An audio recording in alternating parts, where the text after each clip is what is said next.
अस्सलाम वालेकुम अंकल, ईद मुबारक। कहाँ घूम रहे हैं यहाँ पे आप? वालेकुम सलाम बेटा।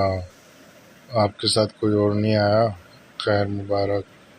और आप यहाँ क्या कर रहे हो अकेले? कोई पकड़ लेगा आपको। हाँ, मेरा भाई आया है साथ में।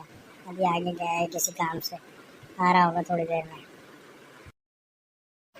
हाँ, मैं यहाँ पे आया हूँ। मैं थक गया था तो सोचा थोड़ी देर कैंप के अंदर बैठ जाऊँ आकर। तो मैंने आपको अकेले देखा तो इसलिए पूछ लिया। ये अंकल कौन है और यहाँ क्या कर रहे हैं? ये अंकल बहुत दूर से चलते हुए आ रहे थे तो उन्होंने कैंप देखा, तो यहाँ पर आकर बैठ गए कुछ देर आराम करने के लिए। और बेटा आप कैसे हो और तबीयत ठीक है आपकी? खैर मुबारक अंकल जी, मैं बिल्कुल ठीक हूँ। आप सुनाएं। आप अपनी बहन को अकेला छोड़ के चले गए थे। इसको अकेला नहीं छोड़ा करो, उसका ख्याल रखा करो। आजकल हालात ठीक नहीं।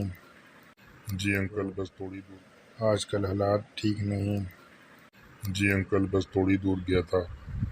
आपको बैठा देखा तो मैं वापस आ गया कि पता नहीं कौन आ गया है। आप कुछ पियेंगे ठंडा या चाय वगैरह? नहीं बेटा शुक्रिया, बस मैं चलता हूँ, थोड़ा काम है मुझे।